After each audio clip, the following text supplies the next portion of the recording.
right. Good afternoon, everyone. I am not your speaker. I'm going to be introducing him very shortly.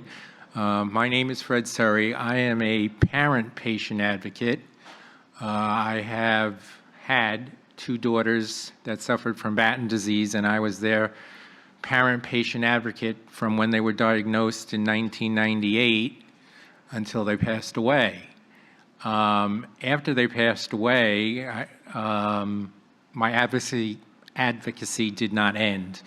The chairman of the board of directors at Batten disease called me and said, "Fred, now that you have some spare time, we would like you to be on the board." I was glad to do that, to keep the legacy of my daughters alive, so now I am on the board of directors for the Batten Disease Support, Research, and Advocacy Foundation, and I am the board treasurer. I advocated for my daughters their whole life, very much like Mary Beth had said before, with the healthcare system, the education system, the insurance system. I basically had to fight everybody for their entire lives. But as she said, I was their father, she was their mother, I was their father, and I had no choice. So I took that role on. After I got onto the board, that's when I met Noah. And Noah is a rare disease sibling and an advocate. And I was fortunate to meet him a little over a year ago when he came to join us at BDSRA. He is the database manager, and since becoming a Batten disease team member, he has lent so much compassion and energy to our organization, and we really appreciated it. And he's helped us better serve our community. In addition to managing the database, he's also developed programs and designed contests and even served as a lifeguard at the Batten Disease Family Conference that we have every year. So he basically does a lot for us. He also recently served as a panel moderator for the Rare Disease Week. So he is definitely an advocate for his whole life. He is a lifetime advocate, and he knows the importance of listening and gaining knowledge from patients, parents, caregivers, and providers. So all of this is a reason why I am very proud to introduce Noah Siedman to you all.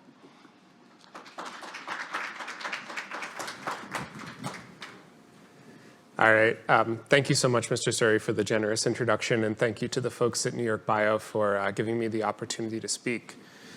Like Fred said, my name is Noah. I'm the older brother of Benjamin, who had a rare genetic disorder called Sanfilippo syndrome, which is, in order of increasing specificity and difficulty to pronounce, a lysosomal storage disorder, and also called mucopolysaccharidosis. And I really thought that 9-syllable word was going to get me a lot of clout here, but some folks have already beaten me by a couple of syllables, so I will, I guess, rest on that. And yeah, I have been an advocate since my brother's diagnosis. When he was 2.5, I was 4. And I think that opportunity has really allowed me to ask and answer some of the questions that I see the families that I work with today as an advocate in another rare disease community. Things that I was thinking about when I was a 5-year-old at the end of my driveway selling lemonade, or when I was 11 sitting at the dining room table trying to figure out how to get Ben to swallow pills. When I was a high school student sitting in bio class talking about my carrier status as we started our unit on genetics. I've had so many moments in my life that have intersected with rare disease, and I've had so much opportunity to think about this stuff. And for a really long time, one of the things that I did was I tried so hard to find that perfect lesson, that really, really nicely distilled thing that I could pass out to somebody else and say, this is the important thing, this is what matters. And I'm pretty sure there's not one. Or I'm pretty sure that it's one of those frustrating and relieving things where the process is the thing, right? The thinking about it and the engaging with it is the thing. And so I wanted to take the opportunity today to talk about something that's been bugging me, hope. And it's not that I'm annoyed by hope, I'm really not. But I am annoyed by this trepidation that I see in the industry of talking about hope, of engaging with it. And in a lot of ways, I get it, right? Hope is intensely, inextricably personal. It's so committal. It is difficult to face. It's difficult to hold on to. It's hard to talk about. And there are moments in the rare experience where it can feel like a luxury we can't afford. And I don't know that I'm going to change that, and I don't even know that I should try to change that. But what I do want to offer you is my perspective on hope, mediated by the experiences that I've had. And so because the voice in my head of my third grade teacher telling me to break a problem down into smaller parts is still screaming pretty loudly, I'm going to do that, and I'm going to start with the simplest example I can. I hope I win the lottery. I was walking to the Amtrak today. I stopped at a newsstand and I got a lottery ticket. It's, $900 million some odd dollars. It's a lot of money. I hope I win. I can imagine the 6-burner gas range with a nice vent hood so I can cook stuff without setting off the fire alarm and apologizing to my neighbors. I spent my $20 on the quick play, put it in my pocket, and I'll forget about it till Friday when they do the drawing. I won't win. I'll chuck it in the trash, and that'll be that. Straightforward. It's a hope. It doesn't challenge us. It's not hard to engage with. There's no friction. So let's look at it a little bit more closely because it's safe, right? What's the first part? Well, the first part was something out of my control. The little balls are going to roll around, and someone's going to announce them, and I have no control over that. So that's element one. The next part is a commitment on my part. I paid the $20. I could have spent it on some of the better pizza that I would have an opportunity to have living in Philadelphia and coming to New York. There's a commitment. There's a vision for success. Mine is a nice stove to cook on. Maybe you guys have higher aspirations, but same broad strokes, right? And then that last part is the confrontation. I'm going to lose, probably. If I don't, you'll hear from me maybe. And what'll happen? I'll probably just toss it in the trash, like I said, and move on with my weekend. But those 4 elements, I think, are present in all of the hopes that we talk about, especially in the space of rare disease. And so let's pick something a little bit more challenging. I hope my brother poops today. That was the hope of a high school Noah who had taken an active role in caring for his brother. And let's look at it. How does it fit? How does it stand to the test? Okay. Is there something out of my control? Yeah, it's a different kind of lottery. Let's see. Is there a vision for success? Yeah, absolutely. I really like to take an afternoon walk with my brother when he's not incredibly grouchy. Is there confrontation at the end? Well, if things don't go my way, there's this horrible prune and pear and glucosamine smoothie that I can still smell even 10 years later. And even though it gets things moving, that thing is rough. And so all of the elements are there, but we're probably still not challenged by this one, right? It's just a comfortable poop joke in the middle of a short talk. So let's dig a little bit deeper. Let's find something that's a little harder. I hope Dr. Fu's research is approved for clinical trials. That was the hope of high school age Noah, who knew that research was the best way to help his brother. And this one is a little messier. It's a little harder. It's a little hopier, maybe. But let's look at it, right? What's the element out of my control? Well, the FDA approval process feels a lot like the lottery sometimes. So I think that one is nice and easy, tick off. Is there a commitment on my part? Well, at that point, my family had been fundraising for 2 some odd years to cover the large animal study, to cover the vector production, and all of the other things that go along with a clinical trial proposal for gene therapy. And so we were committed. We were quite a lot of money invested into this. So commitment is there. What's the vision for success? And I think this one is a bit harder for me. It's hard to look back and think from the perspective of high school me now that I'm on the wrong side of 30, but I'll give it a go. So let's see.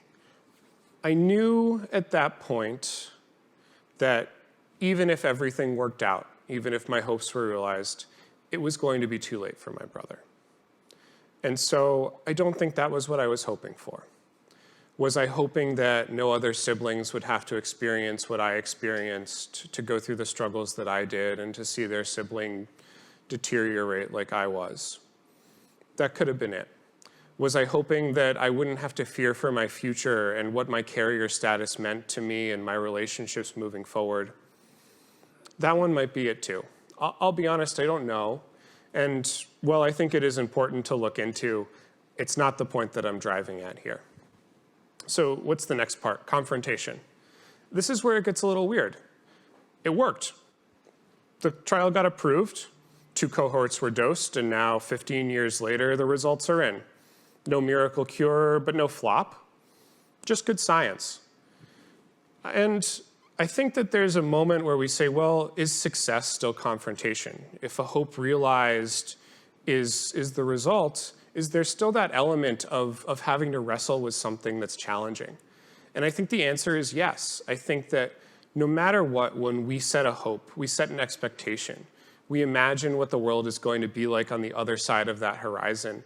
And the truth is, it can never be exactly as we imagined it. So success or failure, hope realized or dashed, there's going to be some amount of confrontation. And I think that this would be a fine place to stop the ride, to get off, and for me to finally arrive at the big point I'm trying to make. But there's one more hope hanging out there, and I think that we need to talk about it. I hope that my brother is cured. The hope of 5-year-old Noah clutching a jar of change from his lemonade stand. And this one is the most obvious one. In fact, I bet you all knew it was coming. It's the hopiest hope of them all. And it's the one that only a child could be brave enough to give voice to. But let's stick to the process. Let's break it down. So what's the element that's out of my control? Well, at 5 years old, all of it, everything. So I think that one is taken care of. How about the commitment?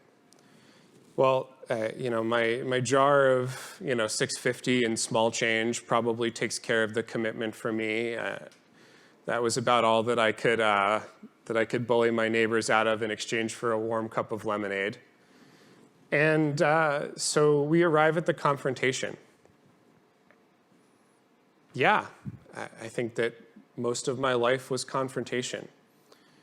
From his diagnosis until his death, I had to confront the changes that Ben's disease brought about to him every single day. And so I am comfortable in saying that part was fulfilled. And then, and I know I broke the mold and left it for last, what's the vision for success? Well, when you're 5 years old, you don't see super far past your own nose. So the vision for success was Ben being like me, being able to have all of the same hopes and dreams and thoughts and feelings that I did, being a brother and a partner and a punching bag and whatever else your brother is supposed to be. That was the vision for success. And I'll be honest, I still think about it. I still imagine Ben's personality. I still think about his smile and what made him laugh to this day. And so perhaps this was the hope realized. And it's a good speech, and that is the truth. I still do have that vision of success, but it's still not the point that I'm trying to make. I think the point that I am driving towards, and hopefully this is a nice, digestible, actionable thing for all of you today, is that in all of those parts of a hope, there is the space for support. There is the need for support, right? There are advocates in this room who are working to turn that lottery of FDA approval into something that's agile and transparent and reactive that makes sense and will serve the needs of our community. There are friends and there are family members who will share with you that vision for success, who will help make it a reality. There are researchers and industry professionals and experts in every disease that are willing to bear some of that burden of commitment with you, to join you in making that thing a reality. And there are palliative care professionals, and there are health professionals, and there are friends, and there are family who can help prepare you for that confrontation, who can help spread it out over time, and who will help you be ready for it when that moment does come. And so the point of all of this is when you encounter hope, whether it's in your professional lives or in your personal, break it down. Just take a shot at it and say, where can I ask for support? Where can I give support? I think that it will take what is a scary and a challenging word and concept into something that we can engage with, something that we can get traction. And that's it. Thank you all so much. It was a pleasure to speak with you.